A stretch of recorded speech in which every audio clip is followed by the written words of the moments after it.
the scenes. It is so great to be back. I want to thank everybody who sent their love and their good wishes over the last couple months. I have to tell you, they have meant the world to me and truly have helped me in my healing process. It is so great to be back and being able to share more episodes with you with these amazing people. And so, without further ado, my first interview post being offline is with two of the most talented directors in the industry. They are a team that is just completely amazing. I love everything they've produced. They're just an amazing, warm, great couple. And anyway, I could keep going, but I'm not going to do that. I'm just going to share this interview with you, and I hope that you enjoy it and hope you learn more about these two and that you enjoy your experience on the show. And so, without further ado, I want to welcome to the show Adrian, RJ, Sebastian, and Jason Jake from Cocky Boys. Welcome to the show. Hi, guys. Oh, hi. Hello. Welcome to the How show. are you? I'm good. I'm really good. Thank you for And joining hello to me today. everybody listening. Thanks for having us today. Well, you know, I've been stalking you guys for, 6 to 8 months? We've been talking about doing this, so it's kind of nice that this quarantine kind of worked in my favor because everybody's at home. So, We do have some time, so Do. so I feel, good. I could get them to sit down with me because otherwise, I know you guys are constantly on the go. Constantly. Yes. and not only that, it's the way we sometimes work, the way we shoot. We're not always together, so sometimes it is rare for us to be together. For long periods of time.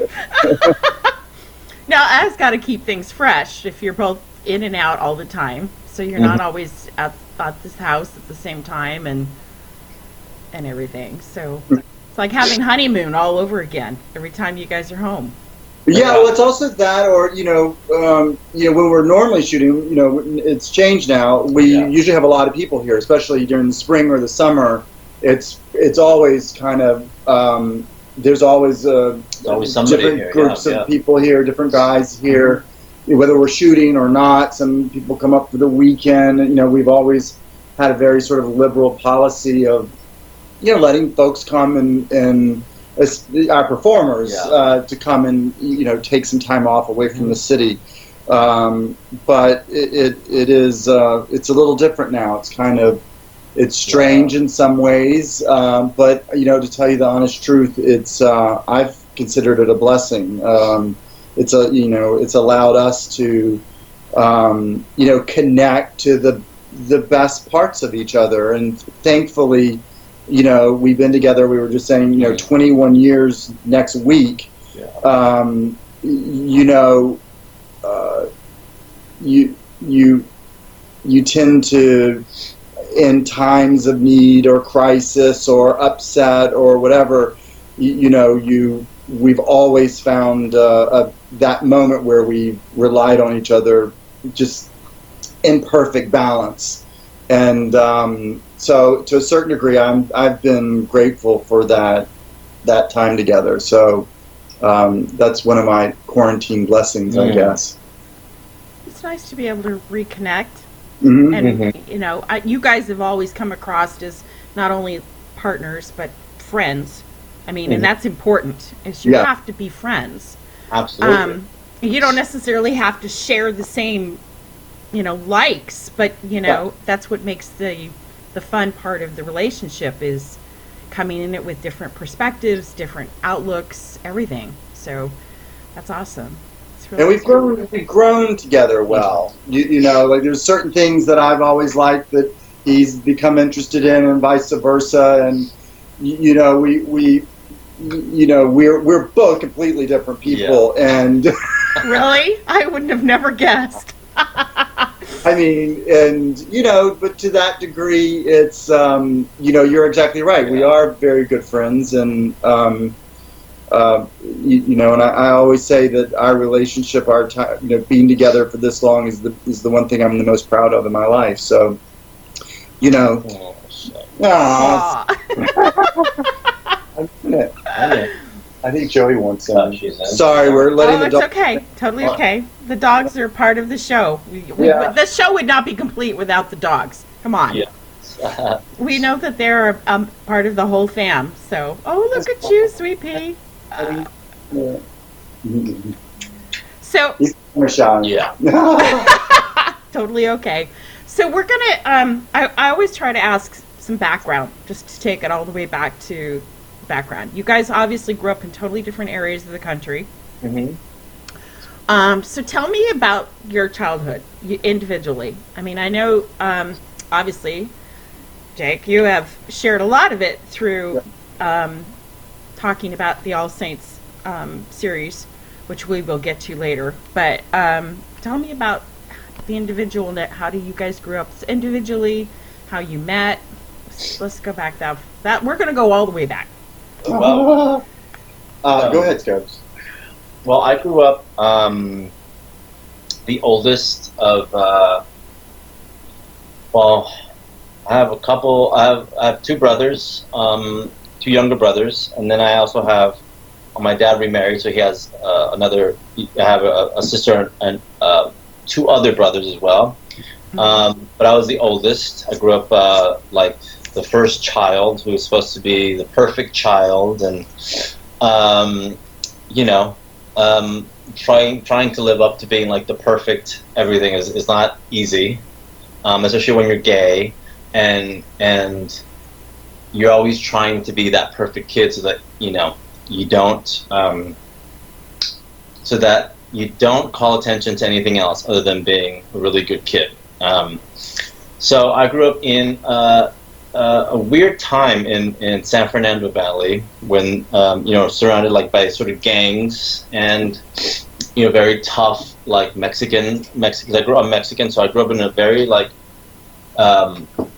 tough environment where you couldn't be really soft, or you know, you couldn't be what I was.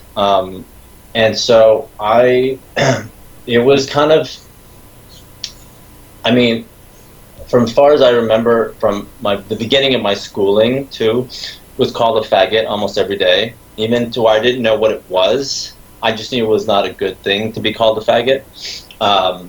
So that went through, I just found this, that went through all the way to high school. And I just found this idea, I don't know if you can tell. I mean, I did not look. What a cutie, though. You've always been a cutie. Yes. I did not look like the typical Mexican that I grew up with, like my cousins, and you know, my brother. Even my brother's a little darker than me. But I was always very fair, very light skinned. My mom would let my hair grow out long, so it was very like, you know, soft and feminine almost. So it was a really tough time, and I think it sort of really made me a very angry person. Because by the time you were in high school, out of high school, and out of high school, I was very angry, and I was very. When I met you, you had a chip on my shoulder about everything. Like, boulder? Was that? Was it a boulder? Yeah.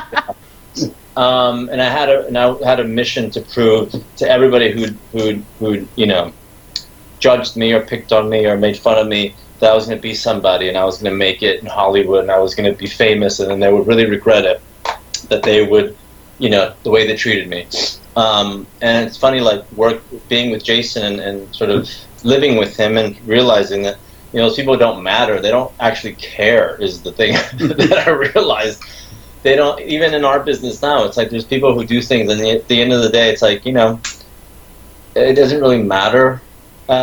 You know, certain things don't really matter, but we let it affect. We do let it. You think your success is going to prove something to somebody, but those people, they're picking on you, or they have these issues because they have problems with themselves.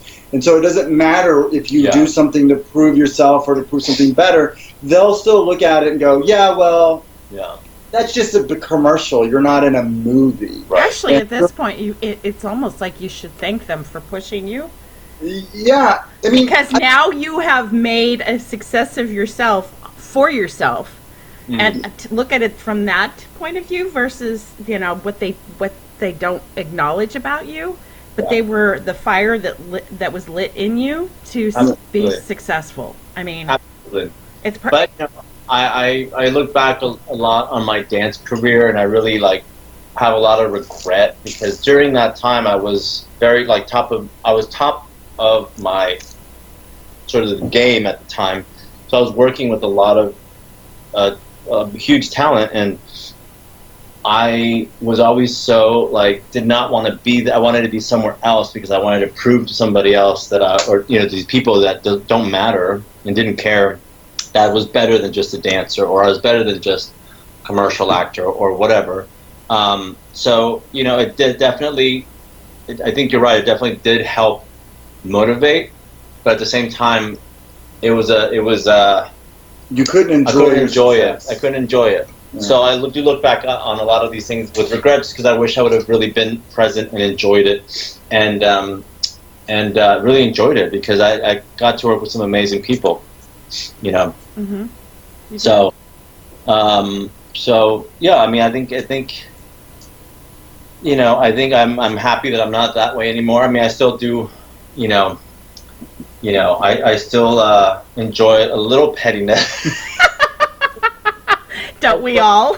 Come on, we're human. Yes. We're fully human. Own it. Yeah, but I do enjoy it. But at the same time, then I can let things go and be like, okay, that's not, I can let it go after a bit of enjoyment. It just, the thing about, I was very different. I grew up the last of 6 kids, so I grew up in a family where I wasn't the opposite of him, which was the first one. Everyone had a lot of. I was this little kid that flew below the radar, and had the ability to be funny and affable and silly and just a little baby fairy, and it was just, oh, that's just crazy little Jason. So when I met him, I was pained by how much he was so successful when I met him. And I mean, he had just did this huge Gap commercial. I mean, he was in big movies. I mean, as a dancer, but still a major films. Yeah. And I was in LA struggling. I had some not great things go my way, and I was in a bad space. But even then, though, I just could not understand why so much anger and hostility and competitiveness. It was not getting him anywhere, because he wasn't enjoying his life. He wasn't enjoying the fruits of his labor.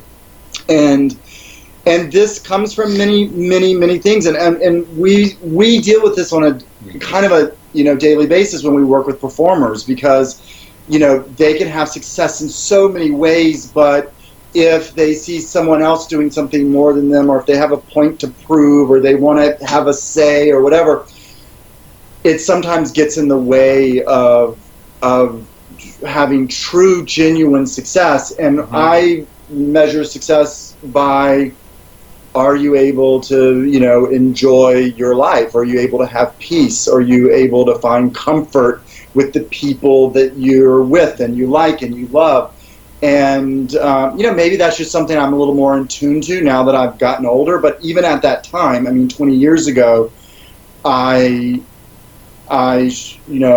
really was, there was a point where I was like, okay, do I continue with this relationship and this is the rest of my life, this project, or, or is he, or maybe we can find a balance, and we did. I mean, we really are,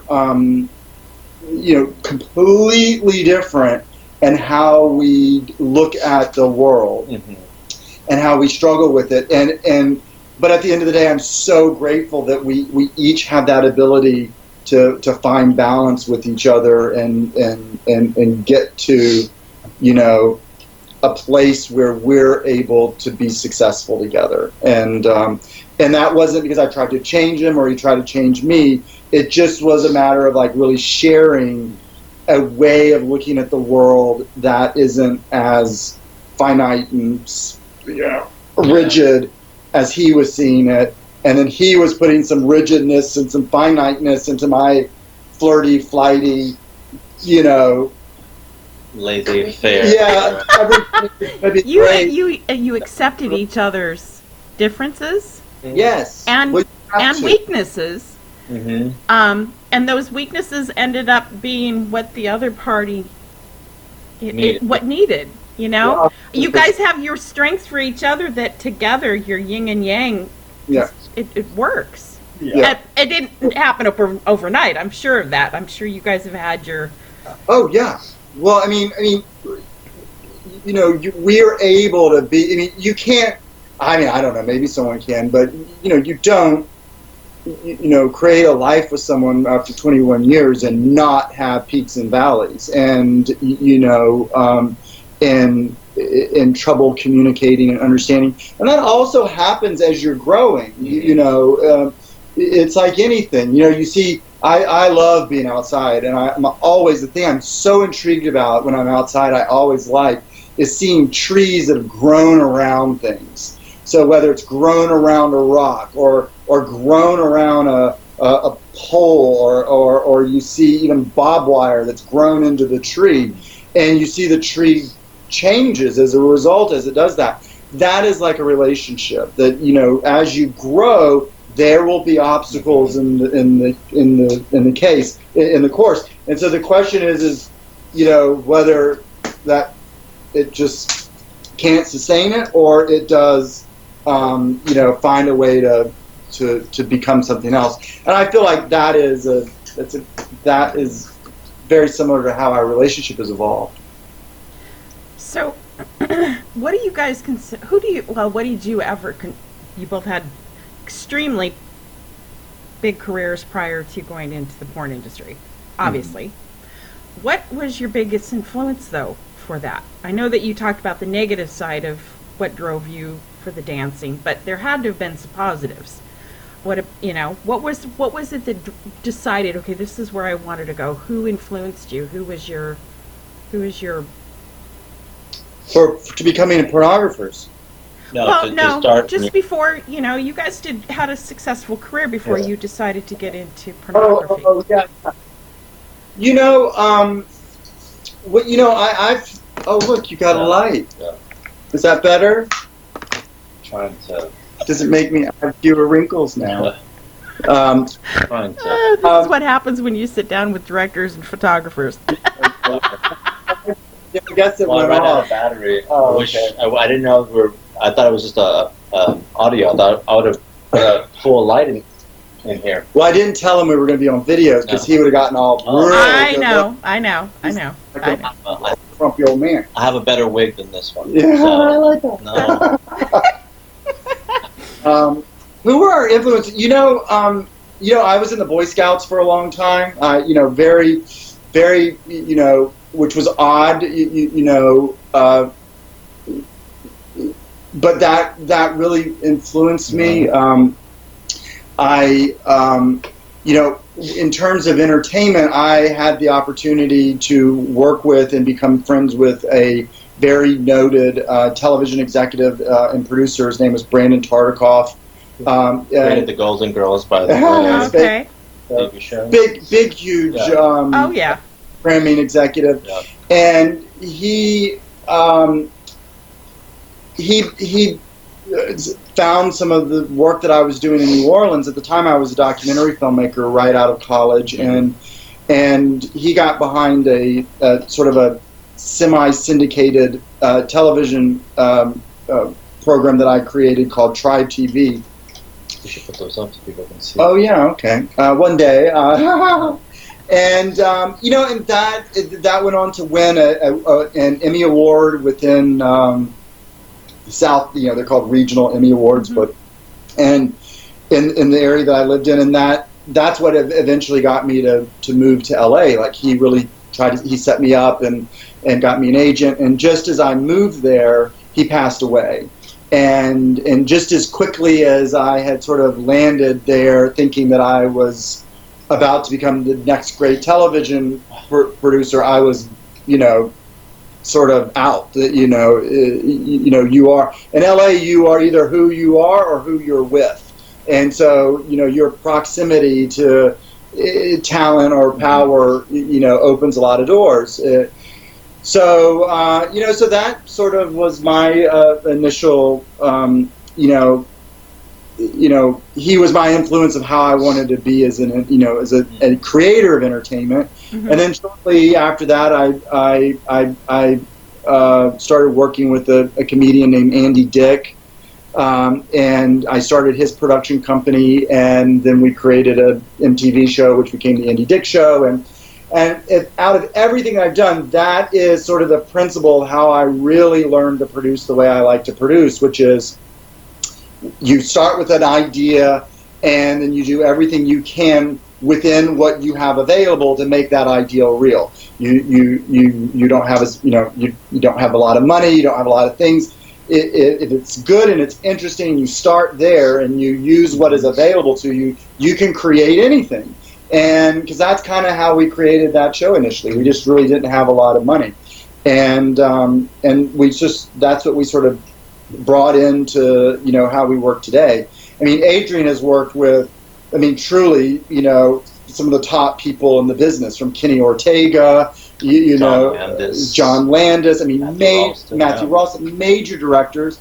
He's acted alongside Brad Pitt and Kate Blanchett in The Curious Case of Benjamin Button. A major scene.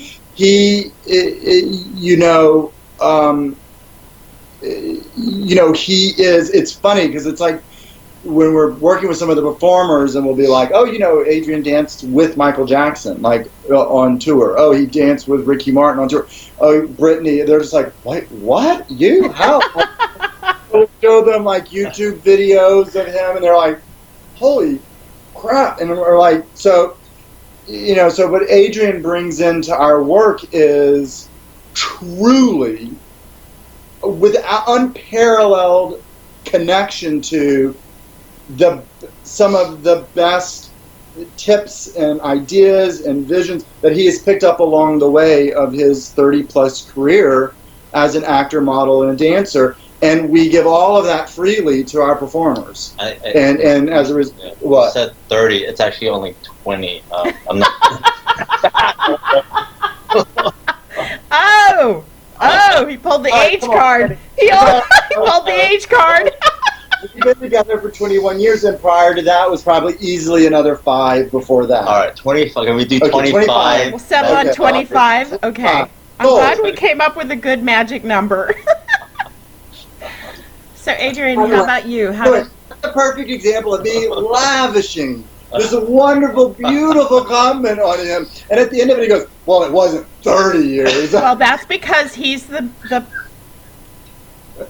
gatekeeper of the factuals. Well, yeah, or also doesn't want anyone to think he's older than he really is. Mm-hmm. He doesn't look as old as he is. No, I know. No. Neither one of you do. Thank you. Thank you. Adrian, tell me your story. How did you, well, I get the whole high school assholes thing. That part I totally understand. But how did you decide that this is where you wanted to go with your... Well, I Well, it was Janet Jackson was first. I had no idea. I went to a junior high with, and I had a best friend at the time who introduced me, who got me Janet Jackson cassette tapes at the time of Control and Rhythm Nation had just come out. And for my birthday, he somehow got tickets to go see Janet Jackson at the Forum.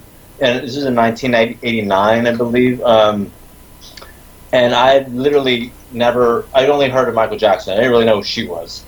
So I started listening to the music, and at this point had no idea of anything other than I was probably going to be an accountant, because that's what my mom told me I should be. So we go to the Forum, and I'm just like blown away by like the stage and the you know the massive amount of people there waiting before the show started.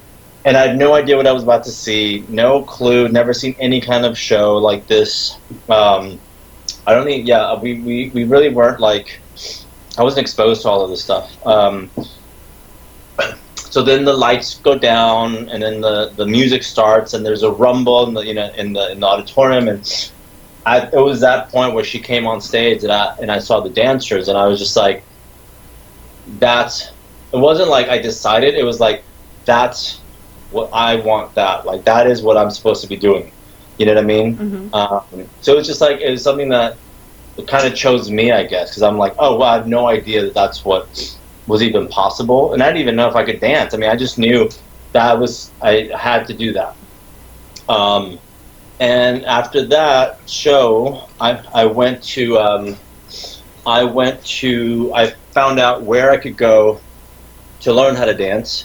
And it was Hollywood High School for Performing Arts, and you know, I applied, and I talked to my counselor, I got in, and that's where it kind of started, the dance and the theater and music and all that. So it was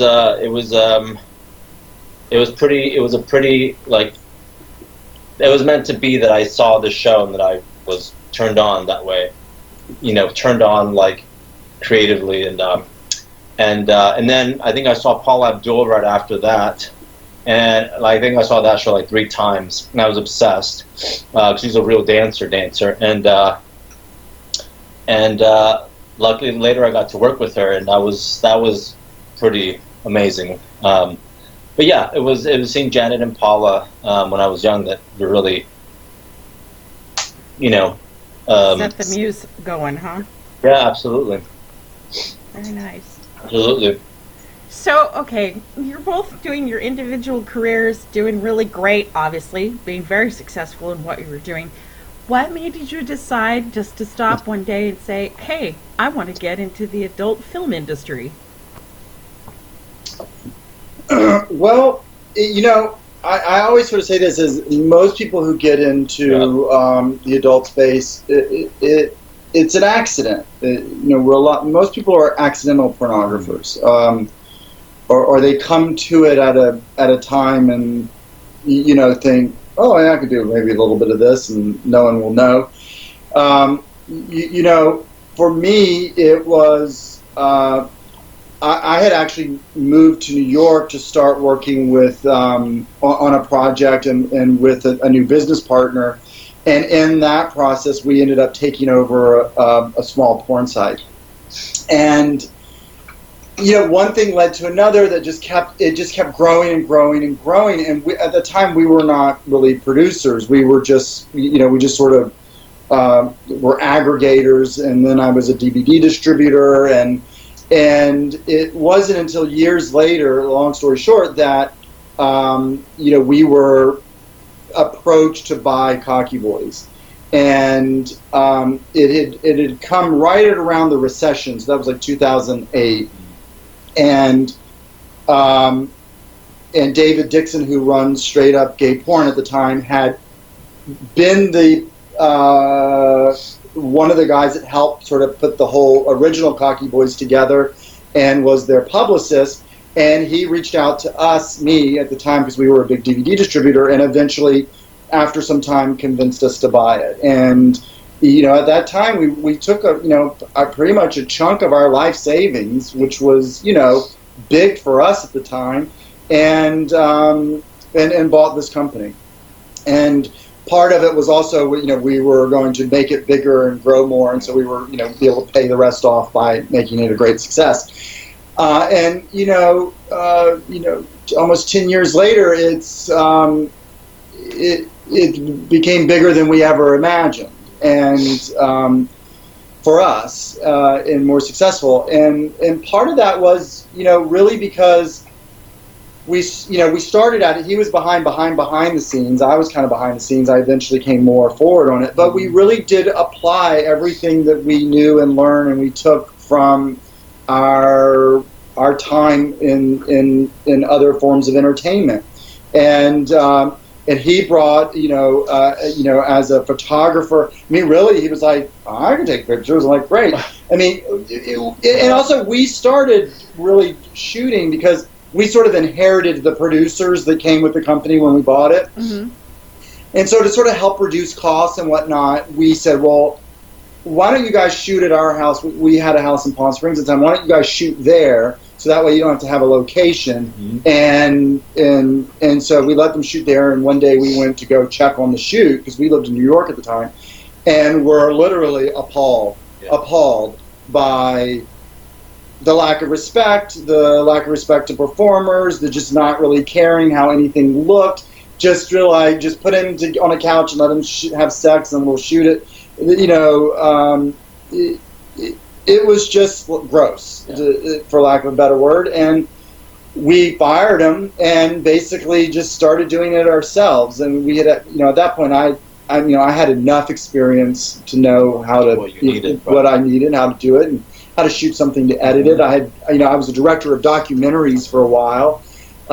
And Adrian, just picked up the camera and really just started going at it. We really did it from the ground up. And our biggest concern at the time was not really wanting to be responsible for any of the guys. Like, that was the thing, that was at the time, was like, oh God, I just don't, we don't want exclusives. We don't want, we just don't want to have to take care of anyone. And that was kind of that's what you kind of go into it thinking. But the minute you start working with people who are brave enough and come to it with a kind of pride, the guys that we were working with, not being ashamed, that really spoke to me, because I had been someone that had been not prideful about who I was sexually. I was, didn't really, I had most people growing up are sort of piled on a lot of shame and anxiety when it comes to sex and who they're supposed to be. And, and if, in Adrian's point of view, if you're being called faggot all the time, that, doesn't, bode well for being prideful. No. Mm-hmm. So that quickly changed for us in terms of, okay, well, if we're going to do this, we have to do it right. And if we have to do it, it has to be respectful.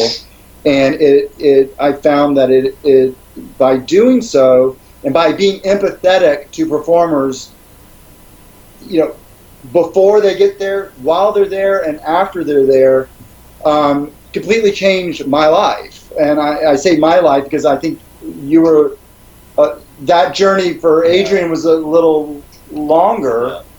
He was doing this because I was like, this is something that we have to make a go at because I put all our money in it. And so he was like protecting his life savings, There's the mathematician in him, His mom's accountant, Yep. You'd be counting the beans there. But I had come at it from a vastly different place, and then before I knew it, being more enrolled in the performer's journey, and like I said, I've said this a lot. People have heard me say it a million times. But at that point, a lot of porn up at that point seemed completely disposable. Yeah. And watch it, like it, hate it, complain about it, say how cute they are, how ugly they are, whatever. Just people just watched it and got rid of it.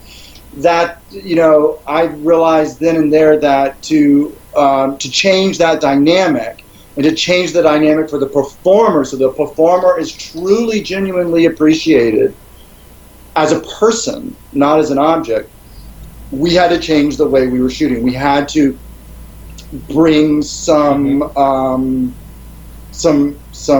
depth, humanity, I guess, depth. Thank you. Into what we were doing. And so for me, that became creative stories that I really was enrolled in, that I really, really wanted to tell. Not just scenarios that unrealistic scenarios. Or unrealistic or silly or stupid or, or just, whatever. And so that's how it all started. And did you realize at that time how much of an impact it was going to have? I'm sorry? Did you realize how much of an impact that was going to have on the industry as a whole? Well, at that time, we were not really a part of the industry. We were in New York. We never looked at it from that point of view. Right. We were looking at it from the point of view of we were creating things and we were putting out there, and we were getting feedback from customers on the site. And at that point, we just joined Twitter. I mean, no one was really on Twitter then, and we were getting this kind of different feedback from different people, and from women who read and from romance novels, and from younger people, from transgender, I mean, non-binary. At that time, that was something I didn't 100% understand, but I was starting to get a sense of, well, wait a second, there's a lot of people out there like me who have a sexual nature, who've been ashamed of it, and but realize what a blessing it is in my life, and it's something that I like. It's a part of me, and I was tired of it being, this sex life that was over here, that was behind closed doors, that wasn't in here, and so the more I was sort of working and creating, I was sort of repiecing together who I was as a person, and also how I was in a relationship with someone else who truly was very ashamed of his sexual self, and because of so much trauma that he had experienced as a young person. And so in the process of how we were shooting, how we were working with people, I healed myself, and we healed each other at the same time. And to a certain degree, I think it is one of the reasons why we are in a stronger relationship that we're in 10 years later. So you decided to throw more basically artistic flair into your storylines, which is wonderful. But it did change the landscape of what people would historically call porn. I mean, thank you for saying so. Well, I mean, this would be a great time to segue into All Saints, because I think I mentioned this long before when we first started. You told me about the project back at the gay literature thing where you and I actually met for the first time. You were super excited about this new project that you were coming out with, and I remember you were like being hush about it, but at the same time you let a few things slip. And I think I had told you at that time, I said, you are going to cause a huge stir in the industry, because you were creating a story that, yes, it involved sex, but it wasn't just all about the sex. There was a story there was fantasy, there was history, there was all these different avenues of interest involved in watching this entire series come out. But you had to realize that this was going to impact the industry at some point during all of this. It had to have crossed your mind that you were going to be that influential with it. Well, I mean, once again, thank you for saying so. You don't, I think a lot of times when you're doing something that you love or you're passionate about, what you're passionate about is the only thing that matters. And so I think when anyone ever tries to set out to create something to produce a result other than telling the story or trying to create what your vision is, you'll be disappointed because you might not get the result that you want. And so at the time, I mean, when we first started doing these features, I mean, the first one we did was called Project Go-Go Boy, which was a reality-based parody, satire on reality television. It was called, set in the world of Go-Go Boys. And it was the first time that we ever really worked together, and that was really joyful because I brought my sort of point of view and he brought his point of view. And I was making this movie because he loved the Real Housewives, and he would watch the Housewives morning, noon, and night, and I would get sucked into it, and then I'd hate myself for getting sucked into it, and and I would just. But at the same time, I felt like this could be something we could work on together that created, and that took off like crazy, and eventually, we did another one of them, and there was that kind of, and I finally was like, I like that, but I don't like this sort of pettiness of reality. So that's when I wanted to start telling stories, and the first one was The Haunting, which sort of spawned this fascination. I mean, I've had this fascination for a long time, which is what happens after all of this. And I felt I've had such an intense love affair with him that there are moments that I become I can get into a very, very dark space thinking about what would life be without him. And and you just kind of will let your mind go there, and this was anyone or anything that you really intensely love, and you think about the moment they're not there. What if something happened or whatever? It's a thought experiment that is necessary, but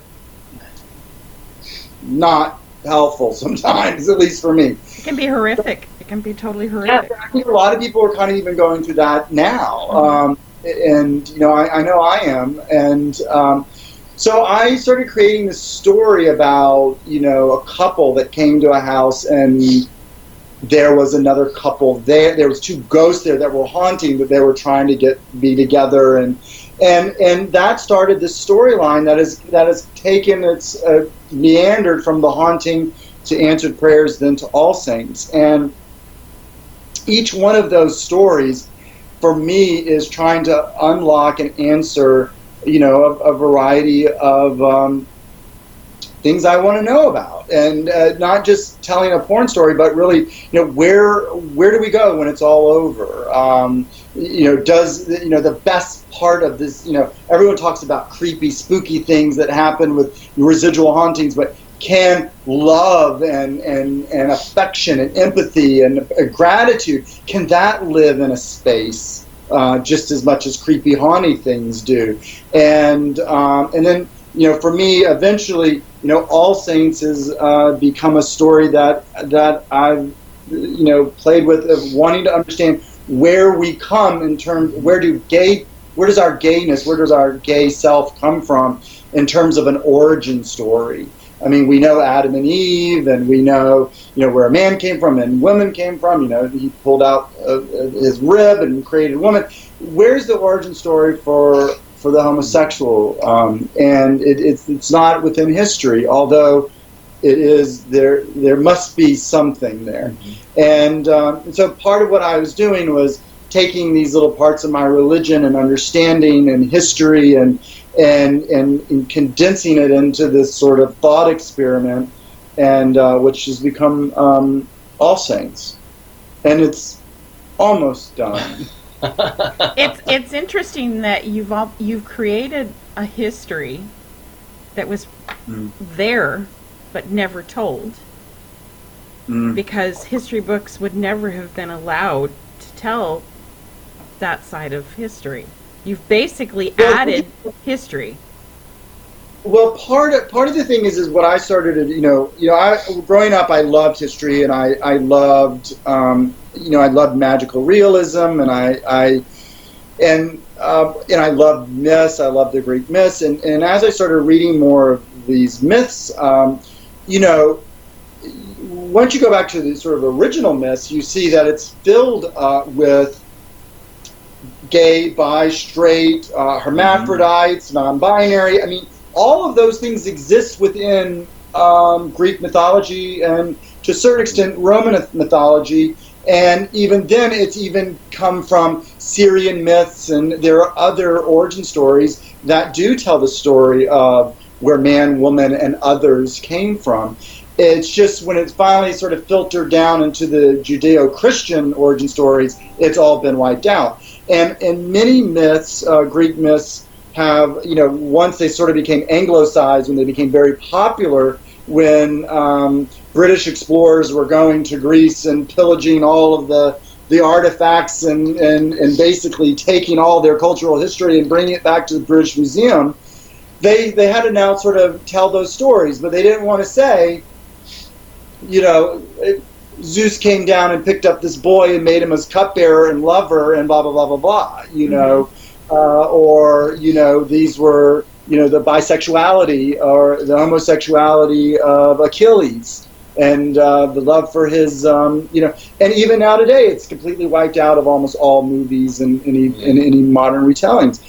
So to me, it was realized it's all there. It's just not, it's been, erased. And so at that point, I wanted to try to play with the idea of sort of creating my own mythology. And, I wish it could happen quicker. I mean, it's all here. It's slowly coming out. And, part of All Saints has been, one other little part of that story, which is, really sort of just dealing with the idea of sort of the reincarnation of love, the reincarnation of, the best parts of us, living on. And, a lot of people sort of struggle with this notion of what happens when they die. Do they go to heaven or do they go to hell or whatever? And, I've just sort of come to the belief of, a life without love and understanding and empathy and gratitude, that's hell. Like that is the physical manifestation of hell. And so part of, what I'm trying to do with All Saints is, quite honestly, all these projects are very personal. I'm really just trying to quiet my mind and in reinforcing my belief that the most important time of our life is now. It's this moment. It's the moment you're in now. It's not where we came from. It's not the past. That has already happened. You can't change it. It can't change you. You have to be present to now, because that is the only thing that will influence your moving forward in your future. And I feel strongly that we have this paradigm of that we believe in, past, present, future. Everything's past, present, future. I look at it very differently. I look at it as present, future, past, because that's really how we should be living, is now. That informs our future, and then that becomes the past. Mm-hmm. And if you live that way, it helps alleviate, like what we were talking about earlier, that anger you may have about these kids that did something to you in high school, mm-hmm. that you're now living your life now this way instead of finding your present way now.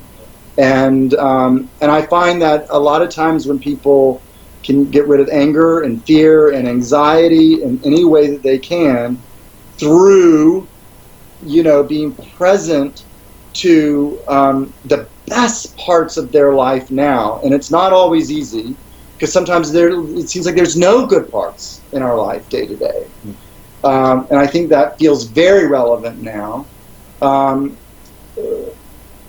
there is that you really have to find a way to be present to them. So that's what All Saints came to be, so to that degree, maybe that's game changing within the industry, because maybe not so many people put so much of their personal, whatever into it. But I am so grateful that I'm able to do it with someone who will. Doesn't always understand it, doesn't know why I'm doing it. But I always try to make it look as beautiful as possible. Yeah. Well, whether it makes sense or not. I try to find it. I try to make sense through how I, what I mean? Yeah. But a lot of times he doesn't understand it until he sees it. Yeah. And that's kind of part of the process with a lot of people that are creating. It's like, oh, okay, I get it now. Okay, I see. But to that degree, that's an example of there have been many times in each of our lives where I've been able to sit back and go, what do you need me to do? How do you need me to do it? I'm there. Just, he's done the same thing. And so I'm very grateful. And I'm, for him, but more so, it's, you can create things and put them out there, and if no one watches them and has a connection with it also, that can be a very lonely experience. And so I'm so grateful every time that we create something and we put it out there that's personal, that we feel is personal, that we have an audience that wants to engage with it as well with us. So to that degree, we're so blessed, and so thank you to everyone and you. Thanks. So what is your takeaway? I mean, in this moment from all of this, the success that you've found, what are the rewards that you found that you weren't expecting to come out of this change in your careers? I mean, you went into it obviously, as I'm assuming it's partly an investment, but when you decided to pick up the camera, both of you, in your collective different ways, what was it you were thinking you would get out of this that totally surprised you, that it changed a different direction? Well, I have to say, I think, like for Jason, I can say one thing for him is, he was saying how, we are really grateful that there is an audience that watches and is appreciating and is understanding and is allowing us to keep doing this, because if there is no audience, we can't really keep doing this. But for him, I honestly, he's a storyteller, and the reason I know watching what we do versus anybody else is there really is a personal connection, a personal story, something that people can really relate to. And I think that for him, I know maybe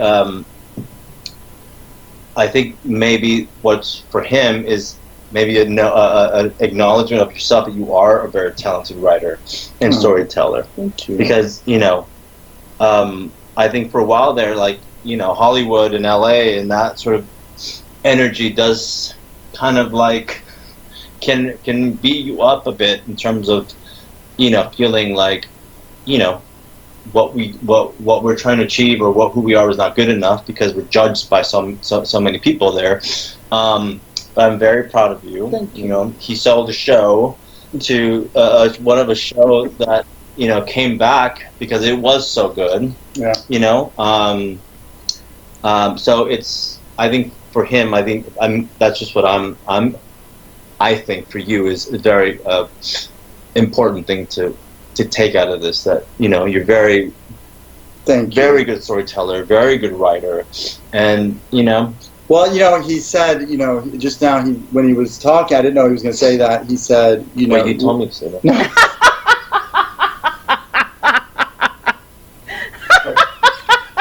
Oh. He did not tell me to say that. I know. No, but he said, when he said Jason's a storyteller, that brought a smile to my face because, for a long time, when sometimes you go to tell a story, and if people have heard it before, they just kind of like, they roll, or get to the point or whatever. So, that's a really great compliment. That has been one of the true blessings that have come out of this. It's within LA, within Hollywood, or any entertainment, or just any work you do, you just can't think of something and do it. You have to sort of go through the processes. I mean, it doesn't matter what job that you have. You have to, there's always a process that it has to go through. And in LA, and I say LA because that's where we were, but you have to always be creating something that can sell or that can work or that sort of it eventually gets sort of made by these committees, what you can and can't do. And it was very, very frustrating for me because I'd always would come up with these great ideas. I was always pitching stuff. I was always trying to create it, kind of get it going. And, you just need one or two things to hit. But it's it's hard, and what we were able to do was just literally create anything, Mm-hmm. and from scratch. And a lot of people don't know this, but when we do a big movie project, it's just the two of us. Mm-hmm. There's no one else. There's no one else doing the costumes. There's no one else doing the sets. There's no one else writing. There's no one else doing the makeup. It's just the two of us. And people are always sort of amazed when they see some, because we take our films to film festivals around the world.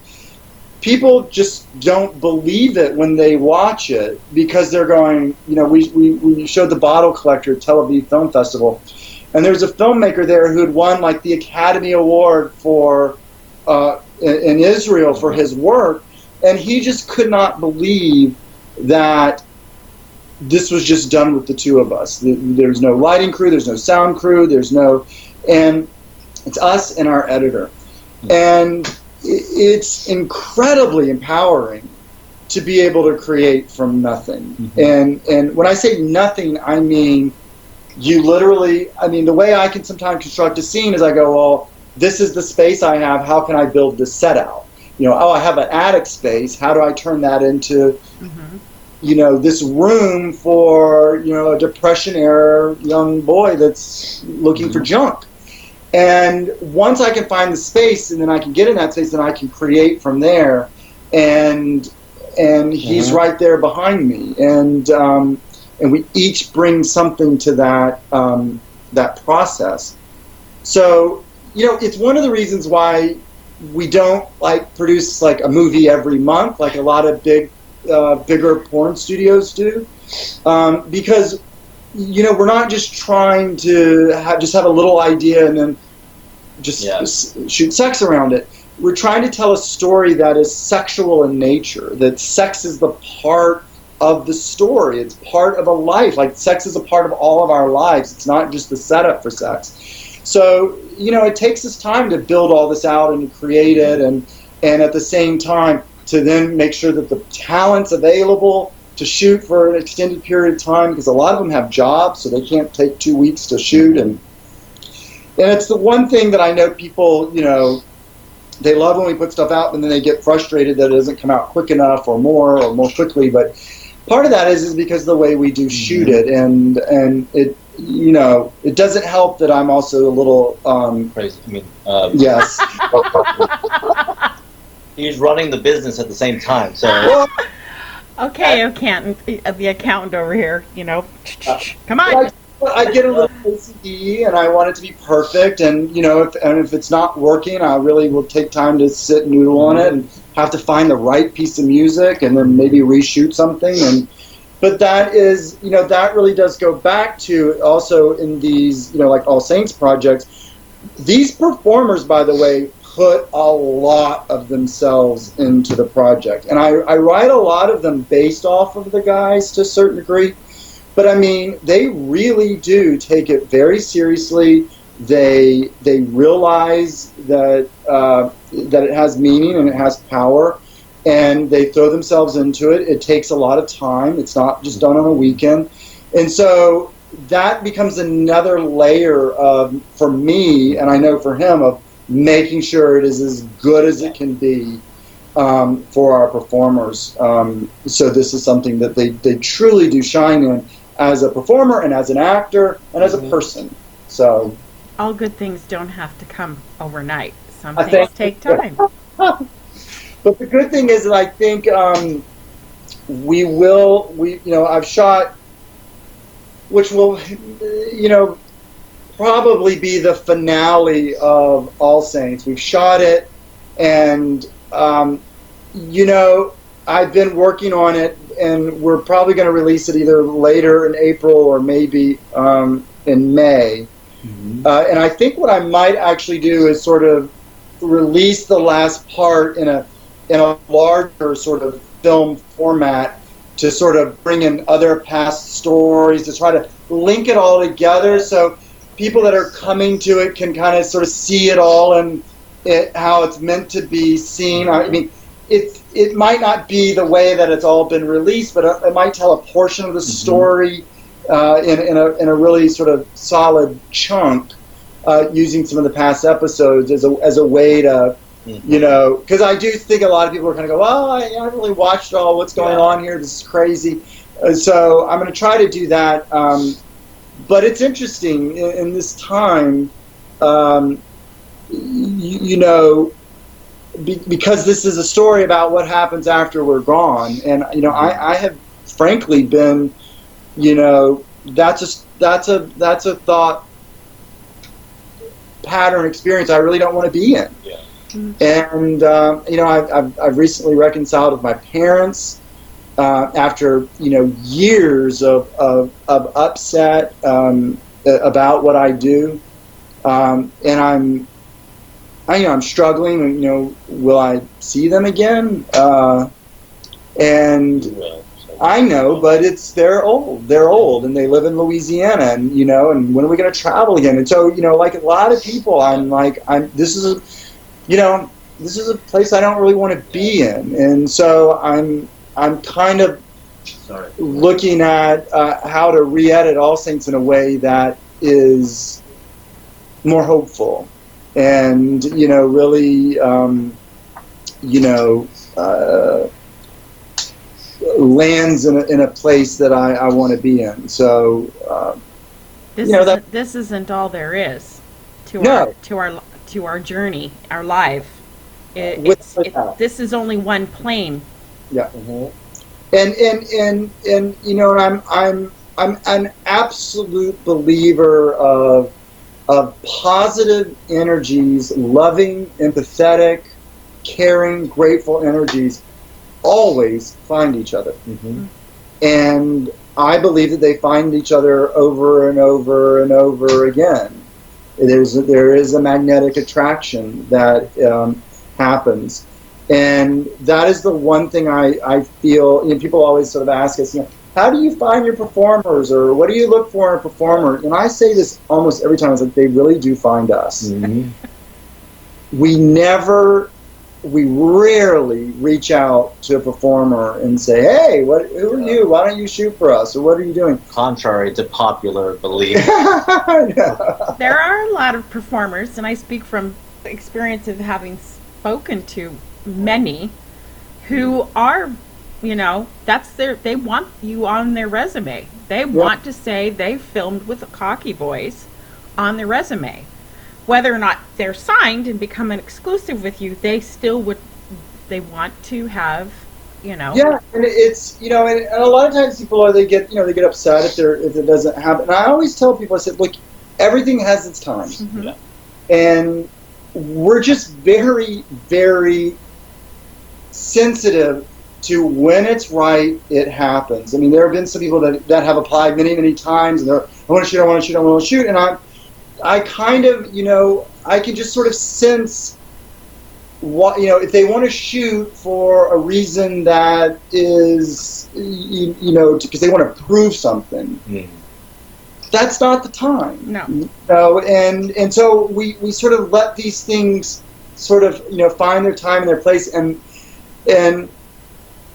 like I said, everyone seems to sort of find us, and I always find that it happens at the just right time, and some people go and they come back, and so that's kind of how I feel about what happens next, and so that's, you know, that's what I'm working on now with All Saints, is to, you know, readjust it a little bit to sort of fit the time, you know, and so I hopefully that will be done, you know, either later this month or next month. It's just now a matter of really editing it.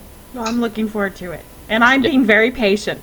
So, you know, I started this show because I wanted to put light on an industry and people who don't normally get a positive perspective on what they do for a living. So one of the things I've always asked everybody that I've sat down with is what they think is the biggest misconception that people have about porn and the porn industry. What do you guys think? Well, I think the biggest misconception maybe is that that most of these performers are kind of like bottom of the barrel, kind of trash, kind of like not really. They don't have anything else they can do. Yeah, that this is the only thing that they can do for a living, and even that it's looked down upon.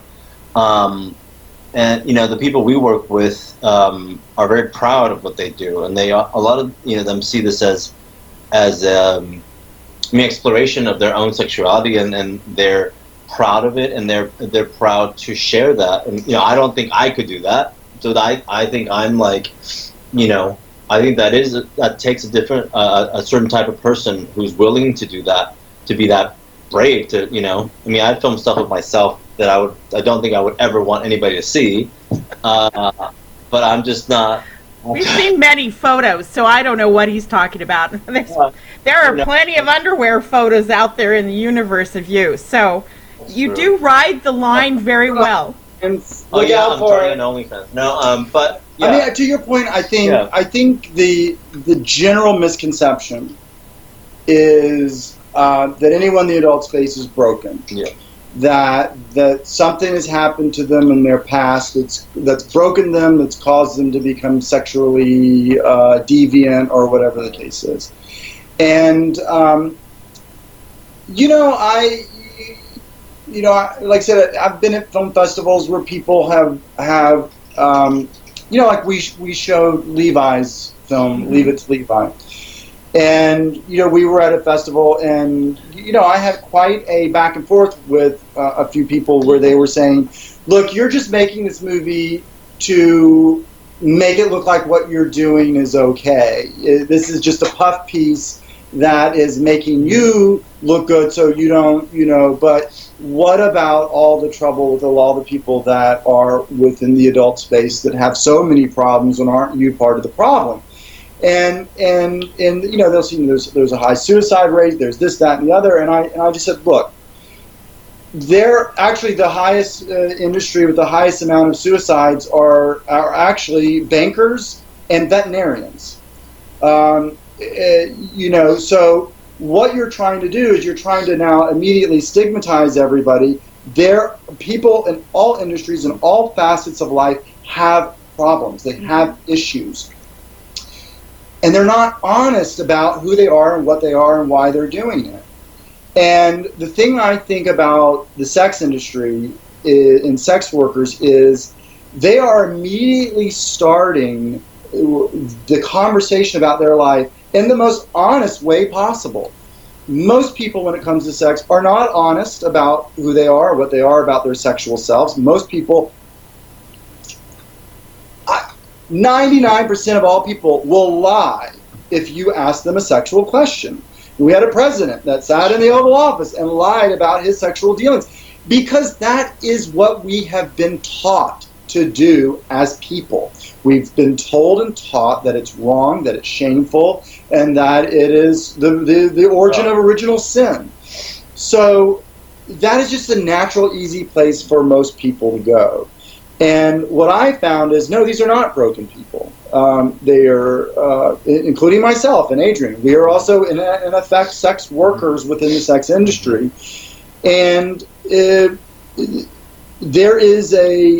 a freedom of being unafraid that causes people to be smart and to be efficient and to have a much more realistic vision of reality, human reality, than most people have.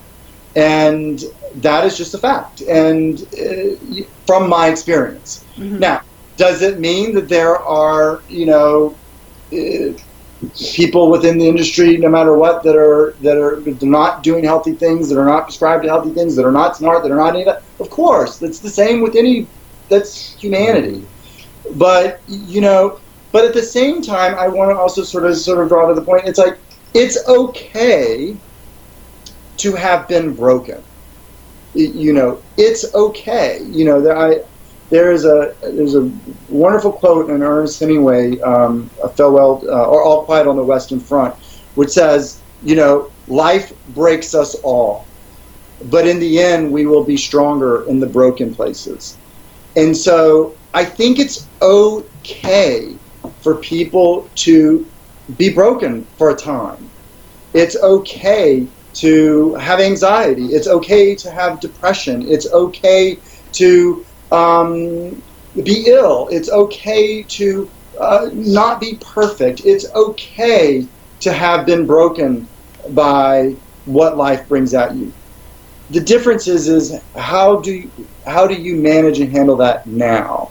And what do you become and who do you become in the future by how you handle that now?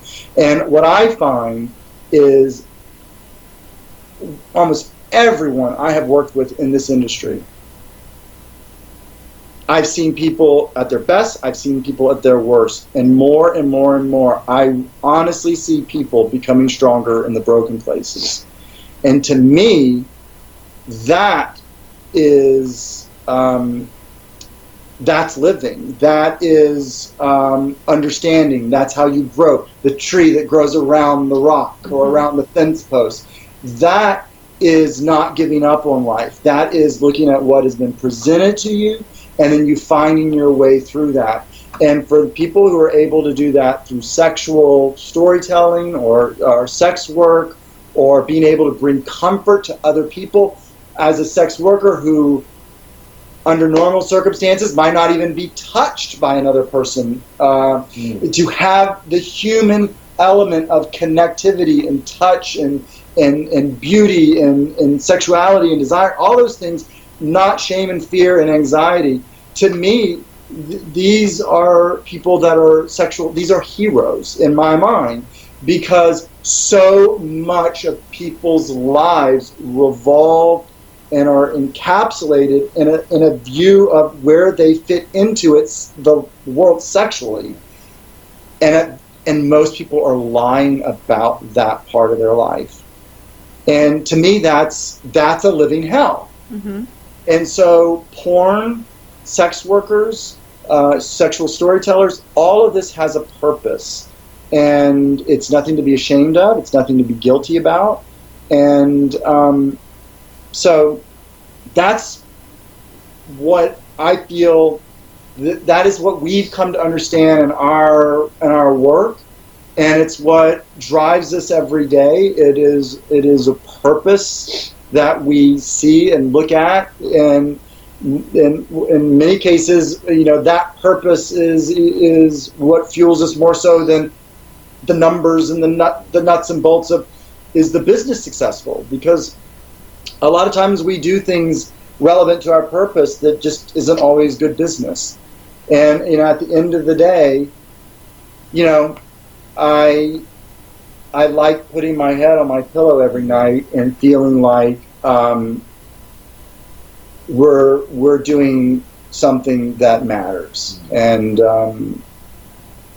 with people that we love and that bring an enormous amount of joy and blessing and learning into our life. I mean, I'm almost 50 years old, and I keep sometimes going, I'm 49. I just can't, I don't feel it, I don't think it.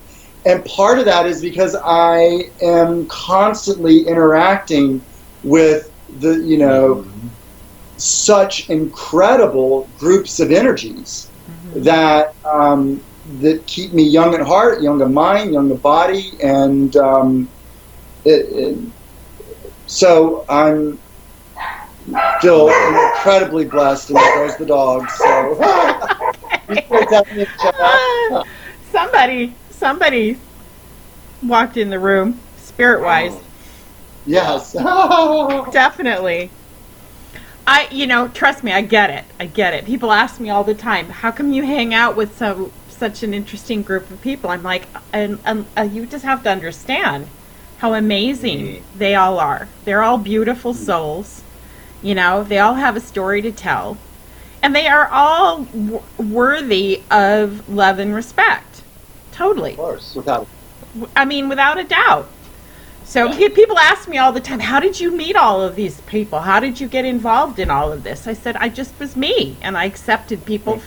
who they are. And, you know, I honor the fact that this is a choice and a job that they chose to do. And it is a job, too. And people sometimes forget that. It is a job. It isn't who they are 24/7. There's so many different facets to everybody that's in this business. Mm-hmm. And it's the ability to accept all of it. You have to accept all of it. And that's the important part. So I love what you said. That's totally awesome. So let's do some little lighter questions, because we've gotten pretty deep in some of this stuff, and which is wonderful. But what is something interesting about you guys that somebody else may not know? Some interesting hobby thing you can do, what you know, that people may not know about you. I'm really young. I just play older. Okay, Mom. No, no. You know, What? the truth is, you know, we all joke that Adrian's kind of the mom, but he's a very, very, you know, nurturing person, and you know, very loving. But you know, he's a jokester. He likes to, you know, he loves to laugh and be silly, and but the thing that's always about Adrian is, like, it doesn't matter what it is, he can pick up anything and master it in a moment. Like, he can, like cooking or whatever. I mean, that's like dancing. It's like he can watch someone dance and he can pick it up. He just has this ability to look, and there's nothing he can't do. And you know, that's always, you know, it. You know, at first it was very intimidating, you know, being with someone that was like that. Perfect. Because I literally am, you know, not that. And your special skill?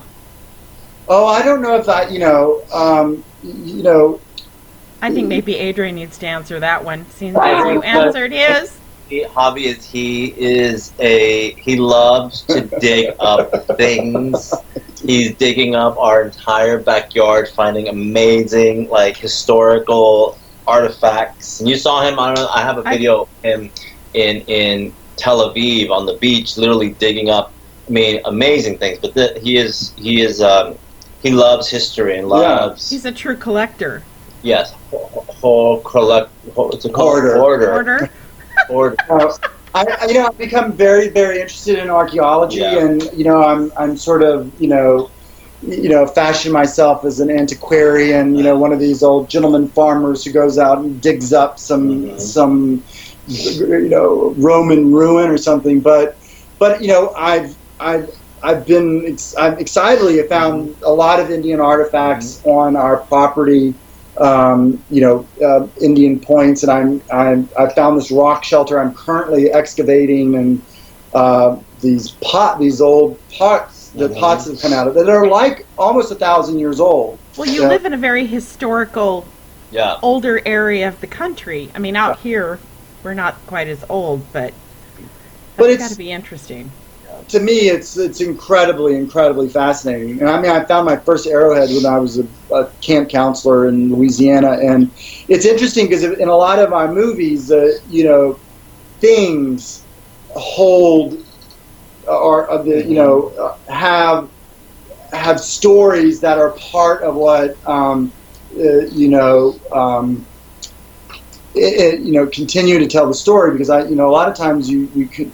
Every time I look and hold these arrowheads, you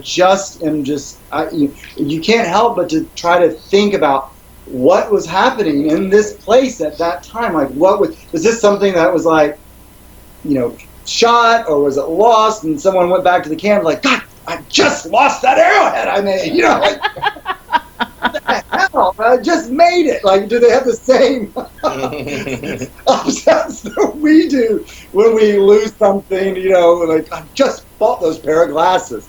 So, you know, so that's the storyteller in me that wants to sort of, like, take it and run with it. But I mean, I'm very grateful. I mean, I've had to sort of move off. I'm not directly in the backyard because I started to get into a lot of trouble. because I'm good at digging a hole but not filling it back up. Have you seen the movie Holes? No. No. You should watch it.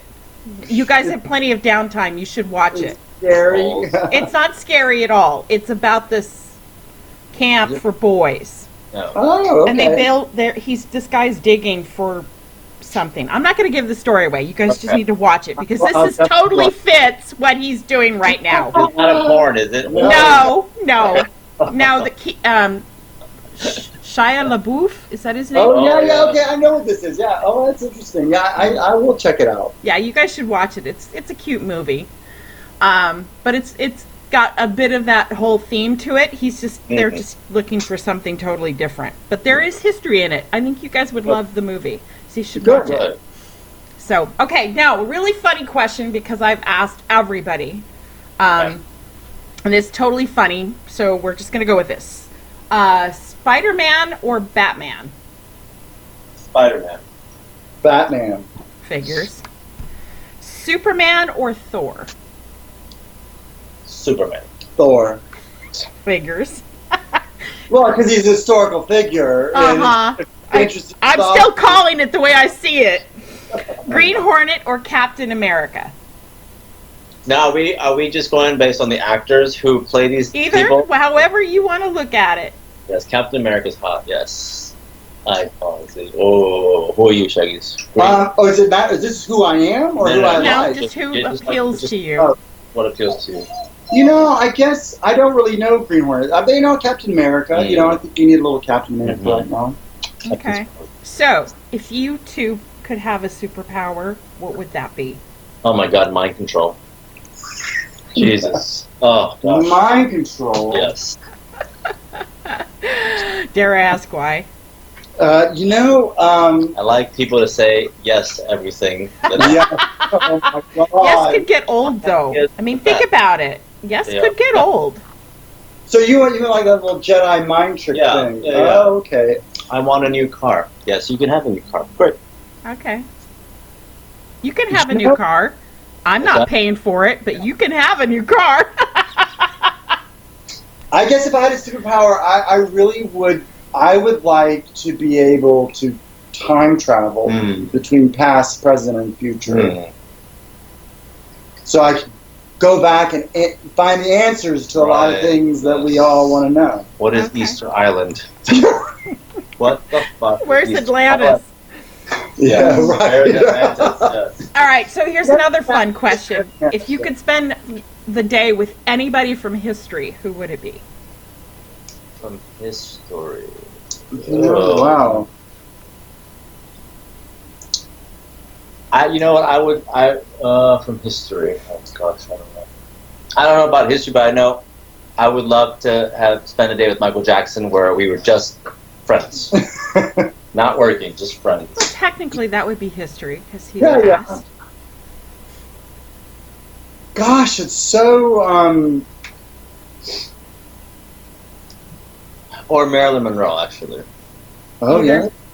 Yes. Really Be like, find girl, out. come on. Knowing Michael, Marilyn would be there anyway. True. True. You know, I would be like interested, like you know. God, that's so strange. You know, there's so many. Yeah. I mean, you know, part of me really would like to. I know this doesn't sound crazy, but spend a day with Jesus. Mm. And the reason I say that is I want to know: is this real? Is this real? Is this? It's everything that's going on, everything that we believe, everything is based on. Is it real? Mm. So I know it's not like you know, No, actually, it makes a lot of sense. It makes a whole lot of sense. Mm. So I mean, it's not you know. Yeah. It doesn't have to be somebody like, But I mean, who wouldn't want to be able to come back and go, okay, everybody, Right. it was all this, or this got changed, you're on the or right guess path, what? but- They didn't actually mess with the Bible, right. right? We know that's factual. Go to Jesus, and you're like, so what's all this about? He goes, hi, what's going on? My name's Buddha. Oh, hey, you're Buddha. I got it. All right. Buddha's my brother. Oh, yeah. Wouldn't that be great? So, at this point, what would you guys say is your favorite part of what you do? I mean, what is the most amazing thing about what you do? I mean, I say this a lot to him is we're freedom. We're granted an enormous amount of freedom. I mean, look, running a business is hard, and it's our business, it never stops. I mean, we're constantly up. I mean, we run it basically a television channel that has to be updated, twice a week, and so to that degree, it is a lot of work. But it also grants us a lot of freedom to be able to choose who we work with, when we work, how we work. What are the we can set our own goals and aspirations and limits, and it gives us time to be together, and to that degree it's a blessing. So yeah, I agree. I think it is that freedom to create something that we want, that inspires us, and when it inspires us, and at our own kind of pace. And we get to be home with the dogs, and they see us all day long, which is very important. But also the thing is the fact that we interact, we get to interact so openly and honestly, with our performers and also our audience, our members. There was a time and a place where most pornographers were very, very, very, very, very behind the curtain and behind the scenes, and they didn't want to be seen. They didn't want anyone to know them for a lot of reasons, mostly because they were afraid of being arrested.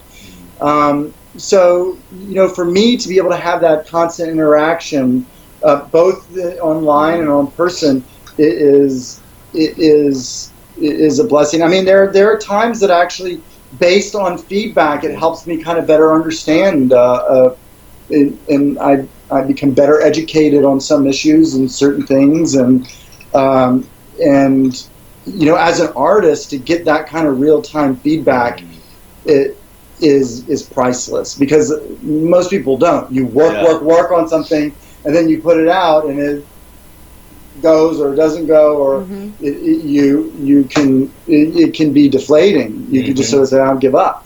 But I feel like I get to tell stories, and not only that, I have other art projects that I really throw myself into that pepper my projects, that they show up, and I might work really, really long on a sculpture or a piece of art that is only in the film for 10, 15 seconds. Right. But for me, it's like, that it has its own life. So that's the kind of freedom that I feel like, when we have days where we're both kind of like wanting to throw it all out the window, we do remind each other why you're doing it. Exactly. There's a lot of blessing here, an enormous amount of blessing, and there's not a day that we at some point are not each reminding each other to be grateful for what we have, and even now today I feel the same way. Yeah. So, Adrian, what is your favorite trait about Jason? Favorite trait? He always is. He has. It's kind of annoying sometimes. He's like always an optimist about everything, and I just sometimes just want to be negative. About things.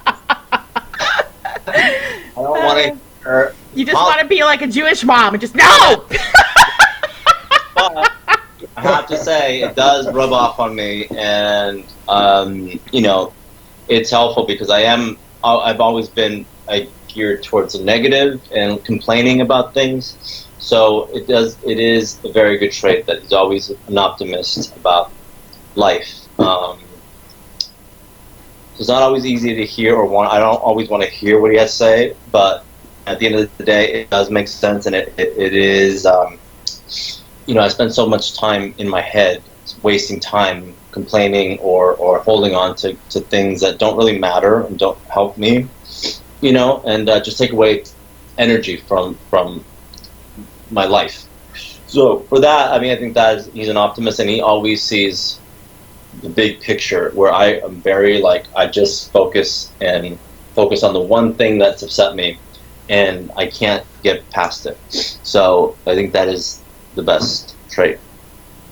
And he's funny. Yeah, that is true. Okay, Jason, how about Adrian? What's your favorite trait about him? You know, for me, it's, you know, he could do anything that he puts his mind to, and like superhuman ability. When he wants to do something, it gets done, and it gets done with conviction and purpose, and and that has impressed me from the beginning, because I doubt myself a lot, and I bounce back and forth, and I have to think it through, and then I don't think it's good enough, and I'm like, this is crazy, and you know, I'll eventually land on it. But you know, he just has this way, and you know, he sort of really led our relationship in the first few years that way. And then the other trait that I would have to say is he, from day one, has loved and accepted me exactly as I am. And I mean, to, you know, when you are a kind of person that, you know, doubts yourself and thinks that you're less than, or you're not, you know, fully cooked, you know, so to speak, or that you could be better, to have someone that that just loves you for who you are and encourages you for what you do, and you know, doesn't you know, try to make you something that you're not. To me, that's been that's saved my life. I just really don't know who I would be right now without him, to tell you the truth. Because when I met him, I was lost. I really didn't know where or what or who I was going to be, and so, you know, those are and he's a great cook. I can follow the recipe. In spite of being a vegetarian. So good. The things that he makes, even as a vegetarian, I mean, they're so. I'm just teasing. I'm just teasing. Just teasing. So I'm going to ask this question because I'm really interested to see if you both respond the same way. But is the glass half full or half empty? Half empty, always. Really? Yeah, for me, Really? yes. It's just right. See, you see? You know, Yeah, I was actually expecting this after that question. I'm grateful that I have what I have here, and this is nice, and you know, because that's all that there is, and to do anything else is, what is it going to get you? Okay. So, what makes you smile? Oh, our dogs. Mm-hmm. Never Our dogs. fails. Yes. Our dogs, definitely. Okay. What upsets you? Our dogs. Totally acceptable. I mean, we have 6 dogs. We have 5 now because one is in Arizona. Yeah.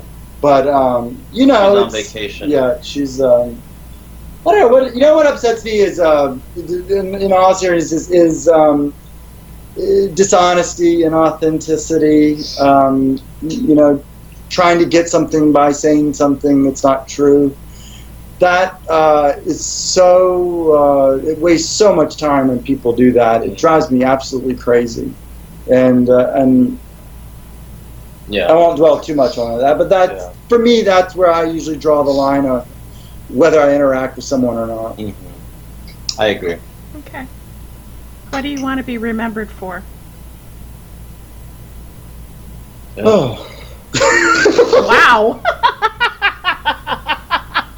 Not quite the response I was expecting, but it was in stereo. I'll tell you what, it's like, you know,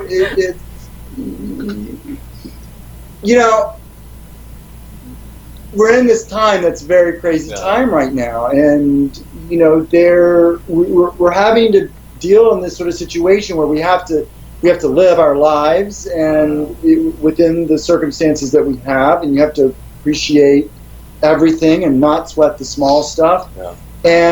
But at the same time, like I said, I go through these moments where, you know, I'll read. You can't just live in a bubble and not read what's happening. And I get very upset and sad that, that I've, maybe wasted time with my parents that, by in the past, and, and you think about your parents, and then all of a sudden you start coughing and you go, oh my God, what happens if I get sick? And then you start going, what happens? And so these thought experiences, these go through your mind, and, I've had, moments in the past where I'm like, well, I need to make sure that, everything's, my life insurance is right. So if something happens to me, he's taken care of, and this and that and other. These are things that I'm going through right now because it might be a possibility. And so I want to make sure that he's taken care of. So you do go through these things. So that's why I kind of went, I struggle with it because I've not really shared this with a lot of people, but I've shared it with you. But 2 years ago, I was diagnosed with Lyme's disease. And it was a diagnosis that was a result of just having years and years and years of health issues that could just never get diagnosed. And crippling, like where I couldn't even walk. I mean, we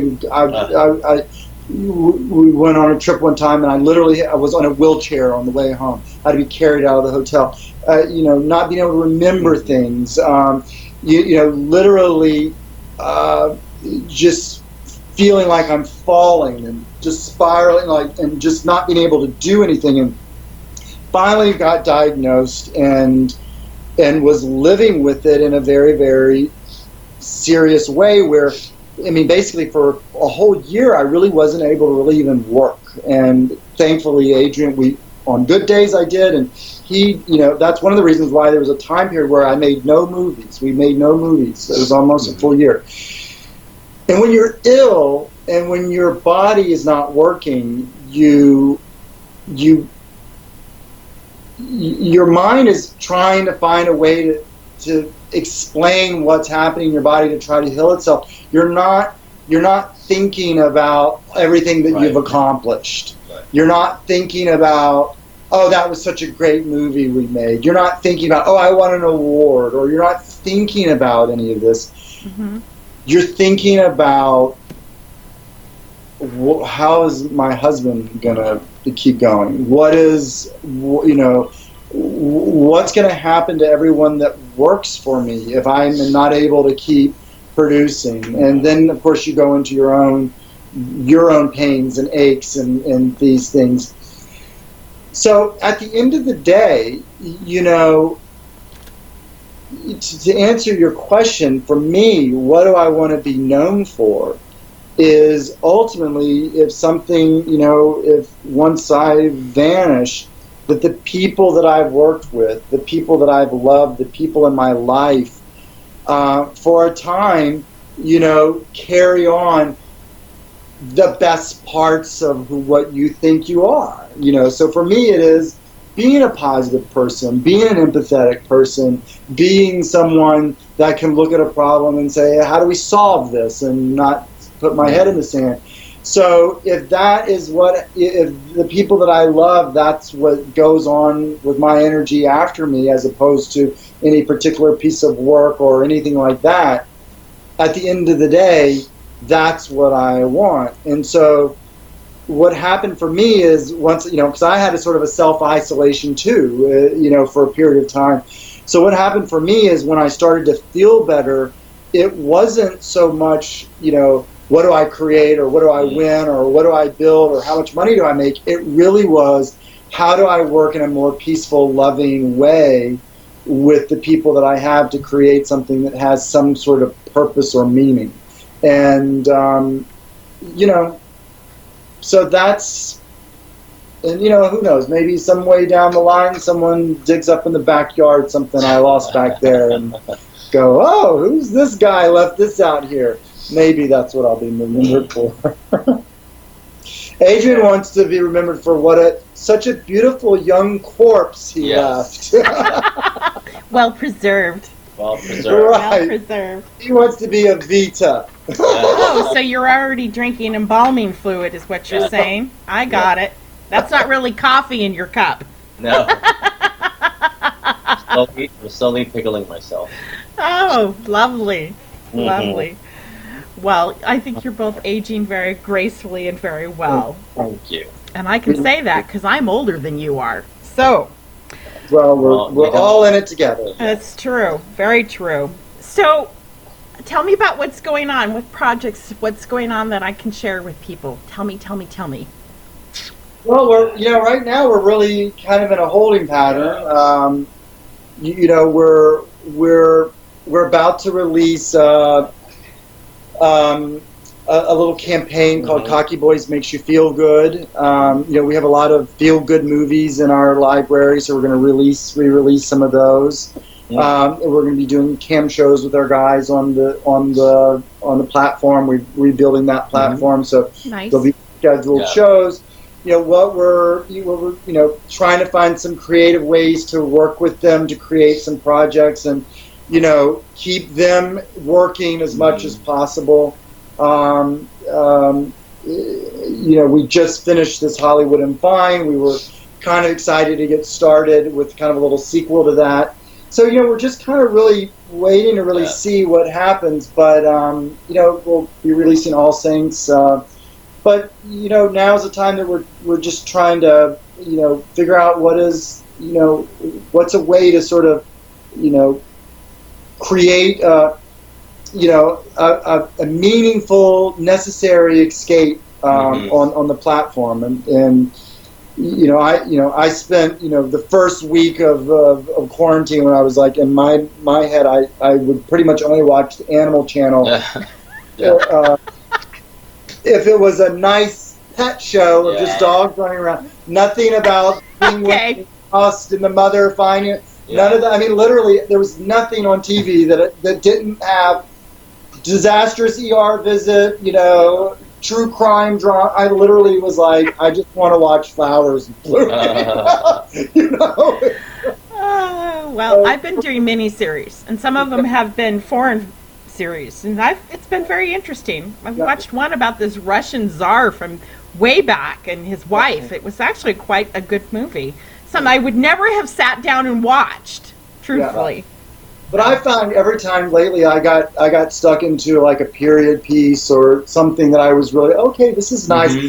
Inevitably, almost everyone I was watching, one of the sisters or daughters or someone got a flu and died, and I was just like, okay, I can't watch this. It's like, I literally was like, I would not recommend you watching Bambi then. Okay, stay away from Bambi.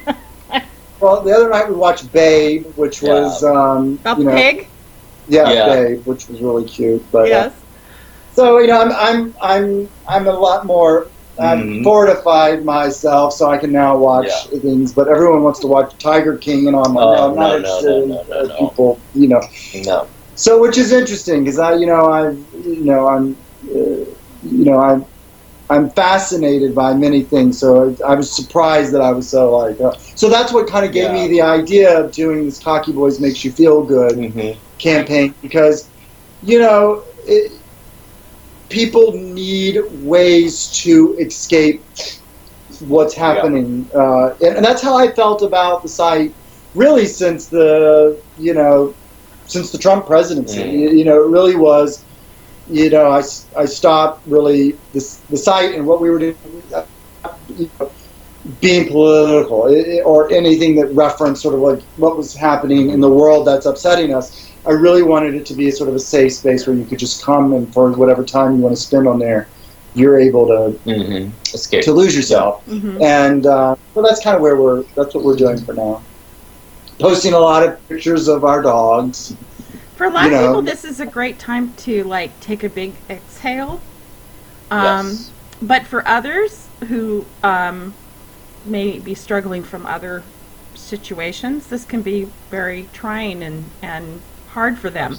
So you giving them a place to go and escape again in a positive way, Yeah. it's going to be great. It's going to be really great. Yeah, I mean, the thing is, and I struggle with it because at the same time, I feel, I'm very attuned to sort of a collective consciousness, and I get,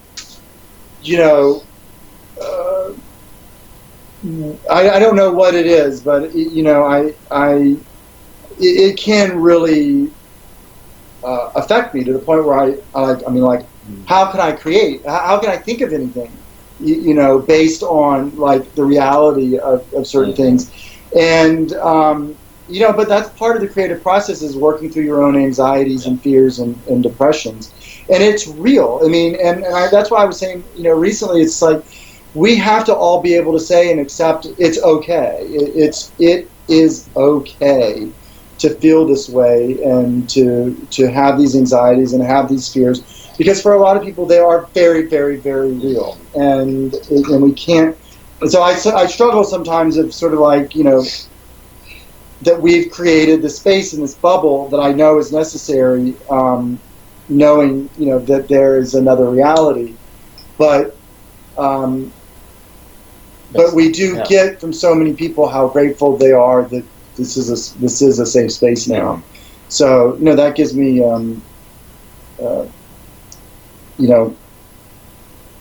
a renewed focus to sort of keep going at what we're doing. Good. Great. So, what would you like to tell your fans? Because you two do have fans, lots of fans. What would you like to say to them? I don't know. I don't know. In regard to just generally, it's like, the only thing I would say is, first of all, thank you.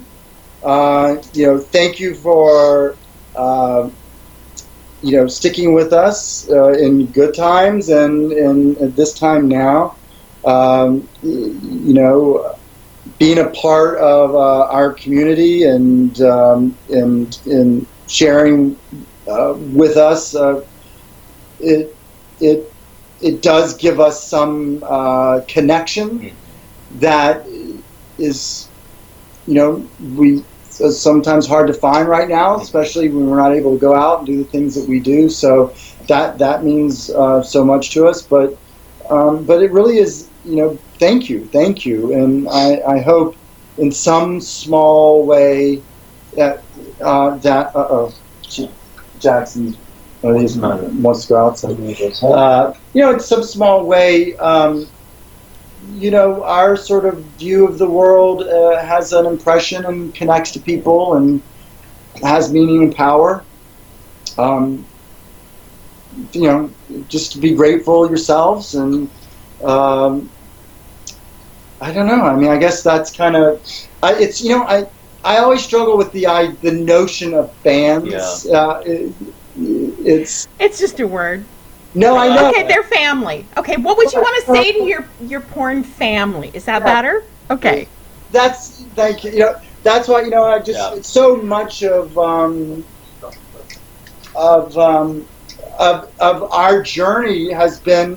We've made a lot of friends. Yeah. I mean, you're one of them. Yeah. Mm-hmm. We'll all see each other again. I mean, it might not be, our, pool party this year, but, but we'll all be back together. And, like that saying, we might have come out of it a little broken in certain places because of what life is throwing at us. But I'm hopeful and grateful that at the end of it we'll all be stronger in the broken places. And I look forward to seeing everyone when we can. It's going to be, in my opinion, when we finally get all together again, it's going to have a totally different feel to it. I mean, it's going to be so much more, I don't want to say powerful. That's not what I'm thinking, but it's going to mean more, I guess. I just think we'll all have a new sense of gratitude. Yeah. I think generally, and I'm hoping that I think we'll all come out of this, because I think this is one of the things that's happening. This is happening to everybody. How we're processing it is different for everybody. Mm-hmm. People are experiencing it on different levels of loneliness and financial strife and concern about their loved ones and grief and dealing with their own health. But it is happening to all of us at the same time, and I'm hoping and praying and that what will happen is, no matter what, we will all come together just as people, but also in our community, with a new sense of understanding and empathy towards each other. And just generally, I hope that our worldview, we come out of it being, less combative and calling people out and petty and, for the sake of doing it. I'm not saying that our community or anyone does that, but I think that just over the past 4 or 5 years, that's been our nature, and I just hope that we all come with we're able to have a new sense of gratitude and empathy towards each other that, creates, what my mom used to say is agape love, which is a pure love, for your fellow human. So that's my hope. Well, this virus was a wake-up call. Yeah. Because it is not driven by race. It's not driven by color. It's not driven by where you are in the hierarchy. It doesn't see, sex. It doesn't see color. It doesn't see anything. It just attacks. It has no, it's not exclusive to one group of people. Oh, right. Like the AIDS epidemic originally started out as. I mean, obviously it crossed over, and it itself was never just a disease that struck one person. It just picked a community to start in, where this is kind of the same thing, but this is on an even bigger scale. So there's no escaping this, truly. I mean... No, it's the reality, and it's the reality we're in, and so for us, what we've had to do is just, accept that as quickly as possible, and create a new routine, and really every day be grateful for what is positive for that day, and if something's not happening, or if we're not feeling good, or if we're feeling what we're feeling, just say. And my mom used to always say, "Give it up to the Lord." That was her response to everything bad that was happening. I'm going to give it up to the Lord. And so I'm like, you know what? We've gone to something there. See, Mom was right a couple times. Give it up to the Lord. So that's kind of where I'm. But yeah. Well, Ange, thank you so I much. know. Thank you, guys. Really. Including This has been Yeah. so much fun, and Yeah. everybody's going to totally enjoy watching this and learning so much more about you, too. Thank you. hope so. Oh, please. Please. Like, oh my God, they must have been really bored for her to put those two on and listen to them. Now, from what I hear, I'm very persuasive, so we're going to leave it at that I am just that skilled. Okay. No, I'm in all honesty, I remember meeting you 4 years ago, it seemed like, and saw, I always sort of see people as they first come in and start communicating with everyone, and you see their Twitter feed, it's, I think, butterflies or something sweet, and you've completely grown and blossomed into this also, and for creating the show and following it and being passionate about it, and then coming to the events and doing the red carpets and broadcasting from there. I mean, it says a lot, and congratulations, because a lot of people aren't allowed. Like you said, a lot of other performers don't get an opportunity to communicate and share what they're doing and how they're doing. So thank you for that, and congratulations, and also continued good health on your recovery as well. Yes. And thank you. And you had a lot of people rooting for you because you're very positive, loving, generous energy, and so thank you for that. It's necessary and needed now more than ever. Well, thank you, both of you, very much. Thank you for joining me for this episode. It is really, honestly, great to be back. I'm so looking forward to the coming year because we are coming up on 1 year anniversary of the show. I can hardly believe it. It's just flown by. It's just been an exciting, fun year to sit down with some of the most amazing gentlemen and talent in the porn industry, and I cannot wait till the coming year and to share with you even more people from within the industry, people behind the scenes, people in front of the camera, people who help promote it. It's just going to be a fun year full of brand new people and new experiences and new stories to tell. Thank you again for joining me for this episode. I will see you next time. Love you all. Remember, smile and laugh every day. I know it's hard to do under the current circumstances, but try.